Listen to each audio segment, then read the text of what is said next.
సుమిత్ర, సుమిత్ర, పెళ్లి వాళ్ళు వచ్చేస్తున్నారు. అమ్మాయి రెడీయా? రెడీ అండి. చిన్నయ్య, నీ హడావిడి చూస్తుంటే నాకు చాలా సంతోషంగా ఉంది. చూపులకి ఇంత హడావిడి చేస్తే ఇక రవక్క పెళ్లికి ఇంకెంత హడావిడి చేస్తావో. గా దేవుడు మంచిగా చూసి ఈ సంబంధం కుదరని ఇంద్రమ్మ నర్మదమ్మ నేను కలిసి ఇంకెంత హడావిడి చేస్తావో చూడు. చూడనీకి 2 కళ్ళు చాలవు. ఏమంటావు ఇంద్రమ్మ?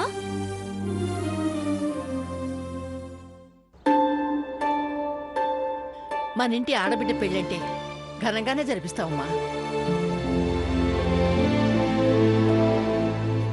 ఆడంబరంగానే జరిపిద్దాం. అందులో రాజీ పడేదేముంటుంది? తెలుసు అత్తయ్య, నేనన్నా నా కూతురన్నా నీకు ప్రేముందని నాకు తెలుసు. అందుకే ఈ విషయంలో మేమెప్పుడూ నీకు దాసోహమే. మన అంతస్తు పెంచేలా, మన హోదా 4 దిక్కులకి చాటి చెప్పేలా నా కూతురు పెళ్లి అంగరంగ వైభవంగా జరిపిద్దాం అత్తయ్య. మస్తు ధూమ్ధామ్గా జరిపిద్దాం చిన్నయ్య. రవక్క, తయారైపోయినవా?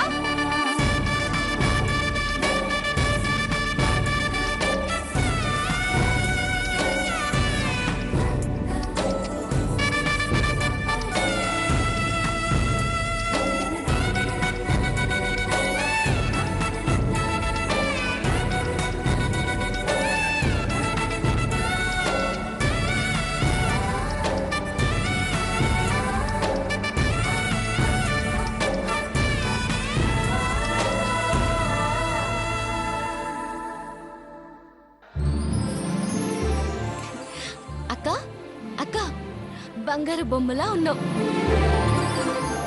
నేను చూసుకోనికొచ్చేవాడు ఏడా నువ్వు దొరకకుండా పోతావో అని ఈ దినమే నీ మెళ్ళో తాళి కడతాడేమో అనిపిస్తుంది. చాలే. అరే లేదక్క, నిజం, నువ్వు చక్కగా ఉన్నావు.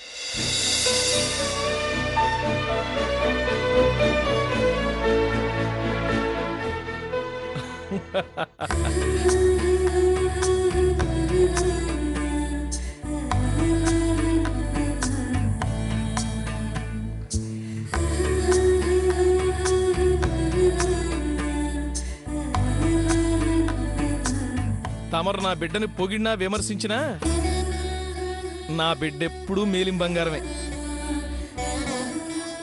నా బొంగారు తల్లి. అమ్మా, నీకు వేళదిష్టి తగిలేలా ఉంది, నువ్వు లోపలికెళ్ళు. అబ్బాయి వాళ్ళు వచ్చిన తర్వాత పిలుస్తాను, అప్పుడు వద్దు గాని. అబ్బాయికి నేను నచ్చడం నచ్చకపోవడం కాదు డాడీ, అబ్బాయి నాకు నచ్చాలి. అప్పుడే కదా ఈ పెళ్లి జరుగుతుంది.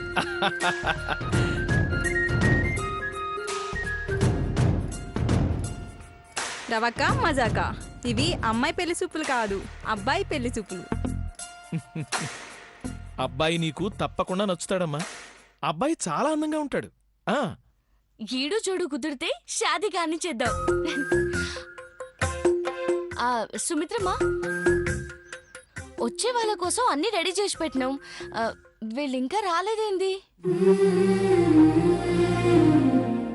వచ్చేస్తారమ్మా, ఆలస్యమే ఉండదు. అరుగో మాటల్లోనే వచ్చేసినట్టున్నారు. అక్క వచ్చేసిండ్రు. ఇప్పుడు నువ్వు గిట్ల కాదు, కొంచెం సిగ్గుపడుతూ ఉండాలి. చాలా.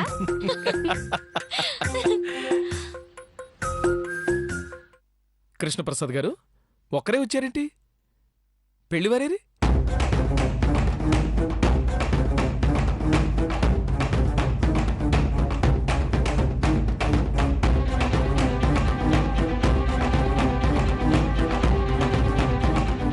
అడిగేది మిమ్మల్నేనండి. అబ్బాయి వాళ్ళేరి? వెనకొస్తున్నారా? ఏమైందండి చిన్నయ్య? అడిగిన దానికి సమాధానం చెప్పడేంది? ఏమైందండి? ఏమైంది? తొందరగా చెప్పు. పెళ్లివారు రావట్లేదు.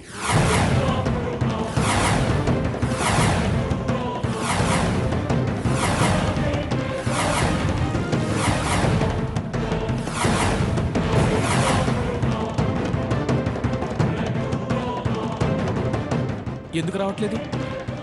ఇంటి దగ్గర బయలుదేరామని చెప్పిన మనుషులు ఎందుకు రారండి?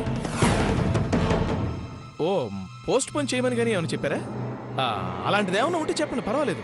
పోస్ట్ పోన్ కాదండి, ఈ సంబంధం క్యాన్సిల్ చేయమన్నారు.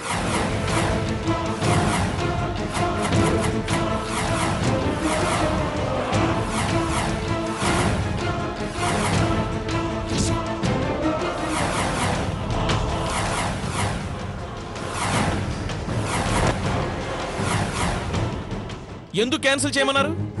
అన్నీ మా గురించి తెలుసుకునే కదా వస్తానని చెప్పారు. తీరా పెళ్లి చూపులు ఏర్పాటు చేసిన తర్వాత క్యాన్సిల్ చేయడం ఏంటండి? మాట్లాడరండి.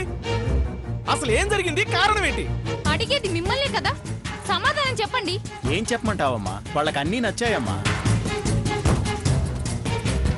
మరైతే ఎందుకు రాలేదండి? ఆస్తిపాస్తులేవి ఆ అమ్మాయి పేరు మీద లేవని వాళ్లకు తెలిసిపోయింది.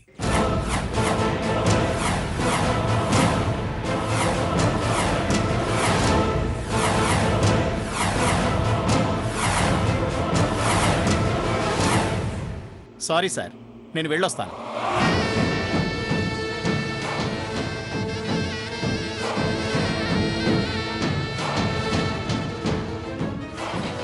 అమ్మ రవిత్రేని, చిన్నయ్య, అయిపోయిందమ్మా. ఈ సంబంధం కూడా చెడిపోయింది.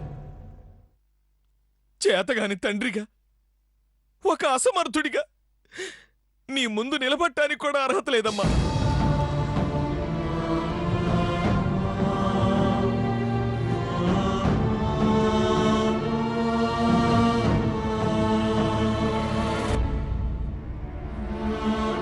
అమ్మా, ఈ జన్మలో నా చేతుల మీదుగా నీకు పెళ్లి జరగదమ్మా. అయ్యో, నన్ను క్షమించమ్మా, నన్ను క్షమించు. అసలు నాలాంటి వాడు తండ్రే కాకూడదు. సుమిత్ర, కూతురికి పెళ్లి చేయలేని తల్లిదండ్రులుగా మనం బ్రతకటం దండగా దండగా. అసలు ఈ అవమానం భరించే కంటే చచ్చిపోవడం మేలు. ఏయ్, ఇప్పుడు నీ కళ్ళు చల్లపడ్డాయా?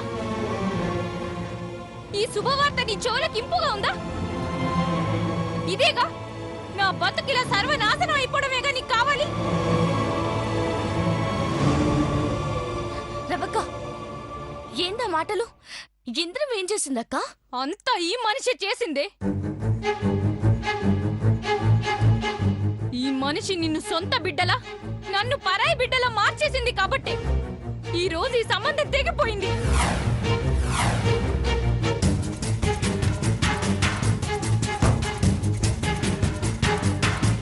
డబ్బు ఆస్తి ముఖ్యం అనుకునే సంబంధమే తెగిపోయిందమ్మా. అందుకు సంతోషించు. అయ్యా శ్రీనివాస్ గారు, సంఘ సంస్కర్తలాగా మాట్లాడకండి.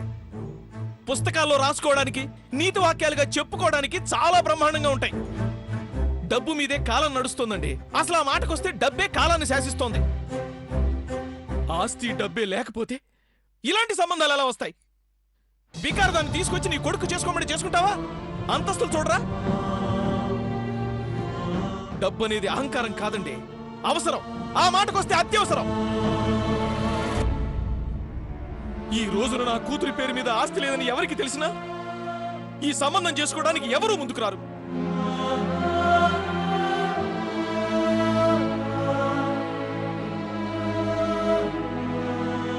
నా పెళ్లి జరగకపోతే ఆవిడ గారికి వచ్చే నష్టమే ఉంది డాడీ.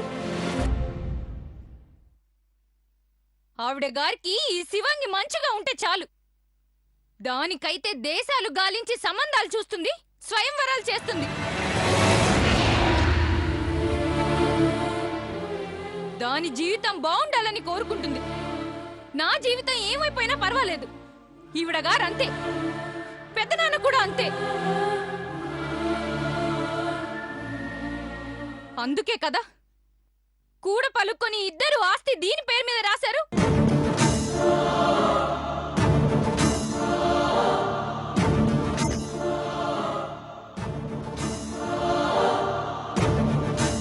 ఇంత అవమానం జరుగుతున్నా సహించి బ్రతకడం సిగ్గులేంతాను. చచ్చిపోతాను డాడీ. నా పెళ్లి ఎలాగో మీరు చూడలేరు, కనీసం నా చావైనా చూడండి.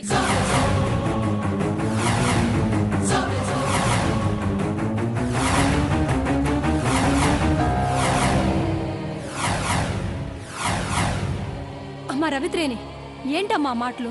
చచ్చిపోతాను పెద్దమ్మా. పౌరుషంతో చచ్చానన్న పేరైనా మిగులుతుంది. చచ్చిపోనివ్వండి.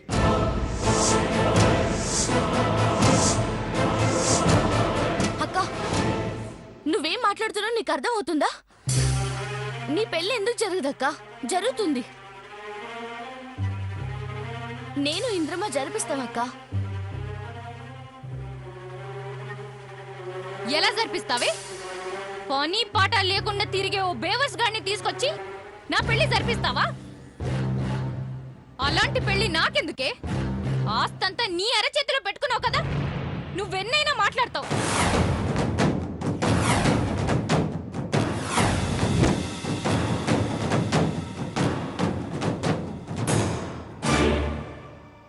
అక్క, ఇందాకించి నాకు సంజాయట్లేదు.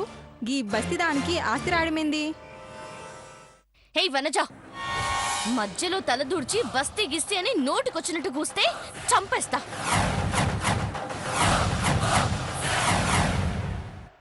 ఇది మాకు మధ్య గొడవ, మేమేం మాట్లాడుకొని. ఏంటే రెచ్చిపోయి మాట్లాడుతున్నావు? ఆ రోజు నాకొచ్చిన పెళ్లి సంబంధం నీ వల్లే చెడిపోయింది. ఈ రోజు కూడా నీ వల్లే చెడిపోయింది. అక్క, అవునే, ఇది నిజం కాదా? పావలా అద్ద కరేపాకు బ్రెయిన్ తో కాదు, కాస్త ఆలోచించు. ఆస్తంతా ఈ ముసల్ది నీ పేరున రాసేస్తే నన్ను చేసుకోవడానికి ఎవరొస్తారే?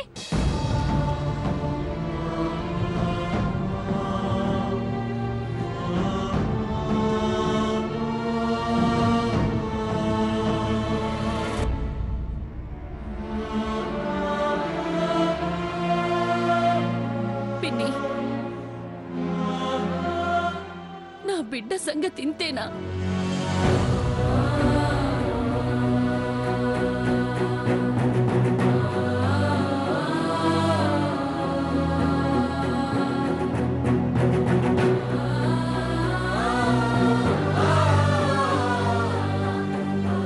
ఇంద్రమ్మ, రవక్కన్న మాటల్లోనూ సుమిత్రమ్మ బాధల్లోనూ అర్థం ఉంది. అక్క, నా వల్ల సంబంధాలు చెడిపోయాయి అన్నావు కదా, గా మాటని నేను ఒప్పుకుంటున్నాను. నన్ను మాఫ్ చేయి. అంజలి, అవునింద్రమ్మా, రవక్కైనా నేనైనా ఈ ఇంటి పిల్లలమే కదా. నాకు న్యాయం, రవక్కకు న్యాయం అంటే తప్పే కదా. గాదినవే నేను వద్దని చెప్పిన, బలవంతంగా నన్ను నొప్పించి అంతా నా పేరు రాయించను.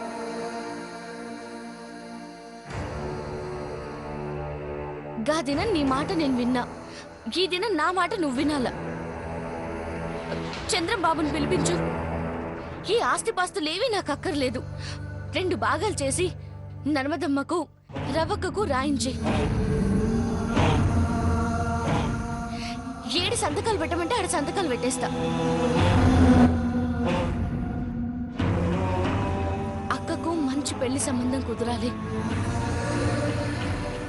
అక్క జీవితం బాగుండాలి, నర్మదమ్మ బాగుండాలి. నాకంతే చాలు. అంజలి,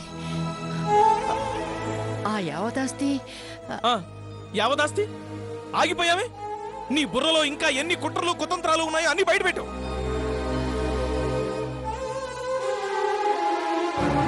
చావులే చూడాలనుకుంటున్నావు కదూ? నా బిడ్డతో పాటు మా చావులు కూడా చూద్దు గాని, అప్పుడు మా శవాలను చూసి ఆనందిద్దు గాని. చిన్నయ్య, చిన్నయ్య, ఇంద్రమ్మ బతుకులు కోరే మనిషి, చావులు కోరే మనిషి కాదు. నా వల్ల, ఇంద్రమ్మ వల్ల రవక్కకి అన్యాయం జరగదు. ఇంద్రమ్మ, చంద్రంబాబుని పిలిపించు. ఎన్ని పనులున్నా వదిలేసి వచ్చేయమని చెప్పు. రవక్క కన్నా గా పనులేవి ఎక్కువ కాదు. మాకు గిట్టని మనిషేనా? మా విషయంలో తనే కాస్త న్యాయంగా మాట్లాడుతుంది. నీకు ఏమాత్రం నీతి నిజాయితీ ఉంటే వెంటనే ఆ పని చేయి.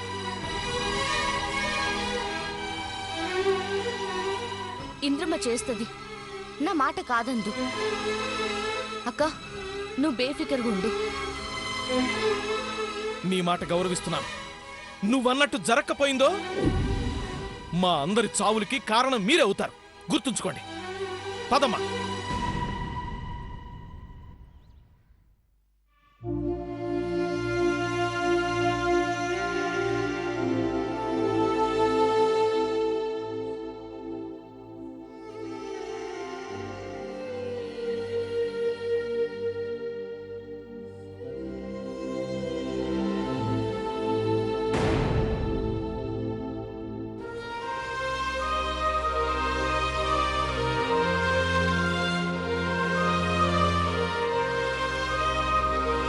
పెద్దమ్మ, అంజలి అన్న దాని గురించి ఆలోచిస్తున్నావా?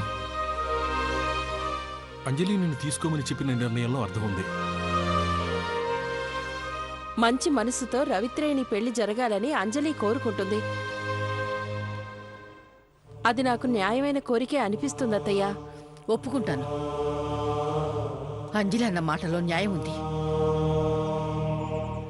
కానీ కానీ అక్కడ వాళ్ళ చేతల్లో స్వార్థం ఉంది. అత్తయ్య, మీకు అర్థం కాలేదా?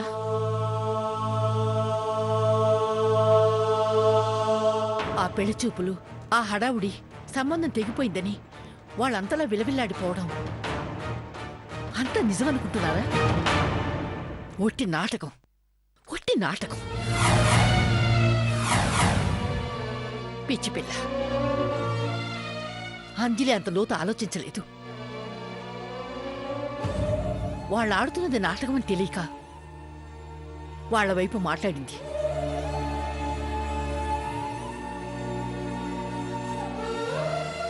అంజలి పేరున ఉన్న ఆస్తి అటు మళ్ళితే అంజలిని వాళ్ళు ఒక్క క్షణం కూడా ఇంట్లో ఉండనివ్వరు, పంపించేస్తారు. అంజలిని బయటికి పంపించడమే వాళ్ళ లక్ష్యం. ఎలా పెద్దమ్మ? అంజలికి అర్థమయ్యేలా ఎలా చెప్పాలి? పట్టుదలలో అంజలి సావిత్రే. సావిత్రేనే ఈ విషయంలో మాట వినేదేమో కాని అంజలి వినదు. ఎంత చెప్పినా అంజలి వినదు. అంజలి అన్నట్టు ఆస్తి రాయక తప్పదు.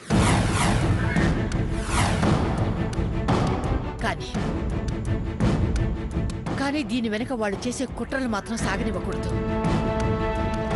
అంజలి ఇంట్లోంచి వెళ్ళిపోకూడదు. ఎలాగత్తయ్యా?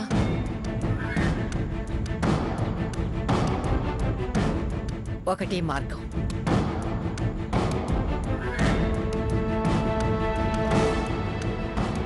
ఆస్తిని ఆస్తితోనే సరిపెట్టాలి, పెళ్లిని పెళ్లితోనే సరిపెట్టాలి.